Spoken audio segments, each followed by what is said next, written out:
Uh-oh. Hello guys, good morning to everyone.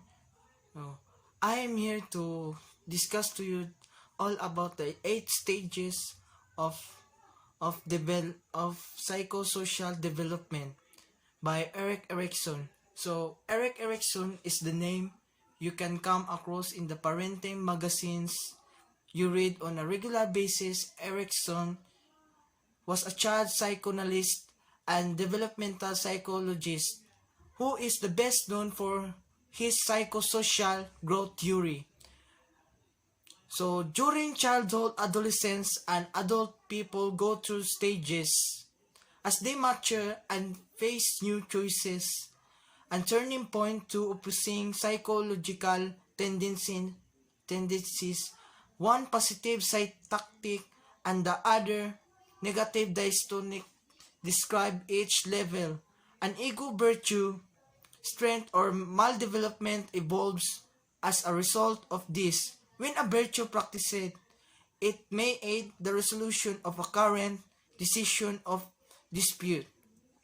It, it will also subsequent stages of a development and contribute to a stable foundation for core belief system in relating to the self and the outer world.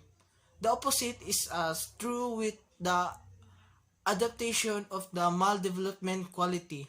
So, according to Erikson, an individual goes through 8 stages of growth, each of which builds on the previous one, and each point we are confronted with a crisis, we acquire the psychological qualities or characteristic that help us become positive and stable people by resolving the crisis.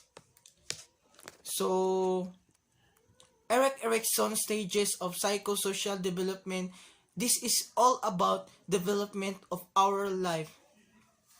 So my development based on Erikson's stages. So first on Erikson's stages.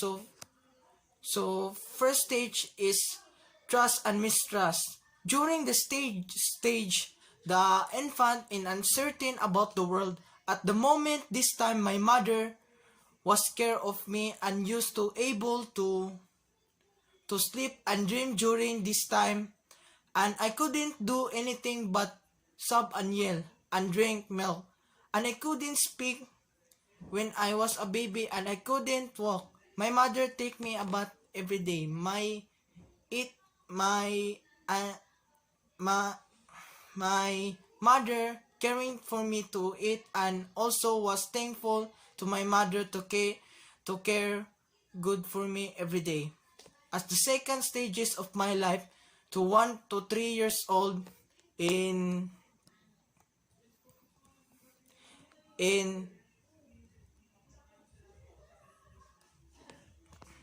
and my second stages of my life to 1 to 3, autonomy versus shame and doubt. I begin to explore the world. I learned that they control their action and act on the environmental, and this time me to do it. So stage is mine to deserve a budding sense of autonomy in a 2 years old child although my outfits might not be appropriate for my situation, and such as decision has an effect or her sense of me as a being dependence of my life. In my third stages in my life to 3 to 5 years old, the initiative versus guilt. During this period, my future involves to regularly interacting with other children at the school, and it's provide to me the opportunity to explore the interpersonal skills through initiating activities like communicating with my friends or other people can communicate to me. So fourth stages in my life to 5 to 13 years old, industry and inferiority to me is I will be learning to read and write, to do sums and to do things on their own life, and also I encourage and reinforce for their initiative. They begin to me feel industrious, like helping my mother and father doing in-house or any other task given to me, feel confident in their ability to achieve my goals, like helping my parents in every day. In my fifth stages of my life, so role identity versus role confusion. In my adolescence, in my transition from childhood to adulthood children to becoming more independent, and I begin to look at my future in terms of career, relationship, families, housing, or any other future in my life. During this period, my life is so become many ideas, experience in my life to their future, and they talk to me to explore the possibilities in my life and begin to form my own identity based upon the outcome of their exploration in my life, so that in this time my life is more possibilities in my life. So in six stages of my life, in this life of me, intimacy versus isolation, of 6 stages in my life to 19 to 40 years old.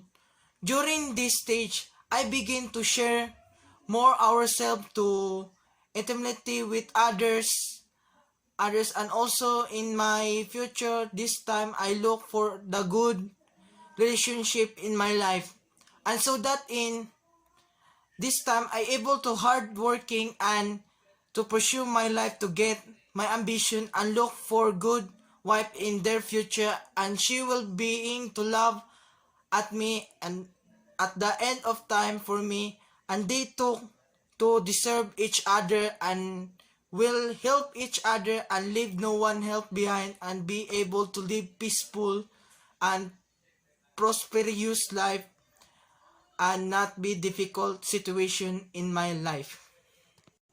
That's all. Thank you. Amazing!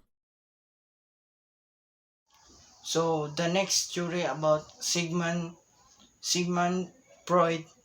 Freud is a psychoanalytic theory.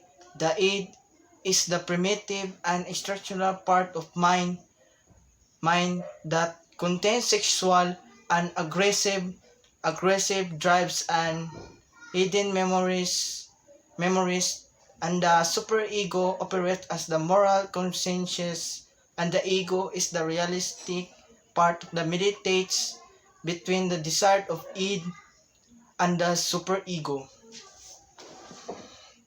So what is the difference between the id and super ego and ego? So the id is the impulse, a part of the personality that is driven by the pleasure and the repulsed by the pain. The superego is the judgmental and morally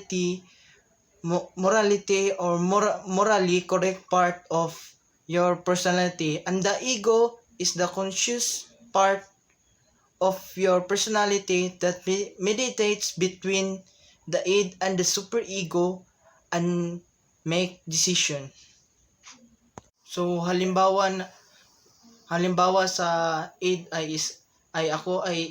ako ay bumili sa isang tindahan ng coke, at pagkatapos ng bumili ng coke ko, hindi pa ako makontento sa isang coke. Dapat gusto ko marami. Yun ang example sa id. Halimbawa naman sa superego, may kaibigan akong isang naninigarilyo. So ako naman ay hindi maninigarilyo. So yung kaibigan ko gusto niya akong sisigarilyo. So sa akin ay hindi pwede kasi ay makakasakit yung manigarilyo. So sa akin, yung kaibigan ko, in-advise ko yun siya na stop ka muna ng paninigarilyo kasi makakasira yan sa ating katawan. So yun ang super ego sa halimbawa. So halimbawa naman sa ego, so kami ay may exam. So alam ko yung mga sagot kasi nag-study ako, pero yung classmate ko ay alam din niya, pero siya ay nalilimutan yun yung ibang mga answer. So yung kaibigan ko gusto siya magpakopya sa akin, pero sa akin ay hindi kasi ito yung makasama. So magkokopya tayo sa isang tao, dapat need tayo na ating sarili na pinaghirapan. So yun ang ego. So at isang halimbawa naman sa super ego, yung bawal yung bawal yung bawal na bawal na magpa, mag magkapareha. So dapat isa't isa sa atin meron mga idea. So yun lang po. Thank you.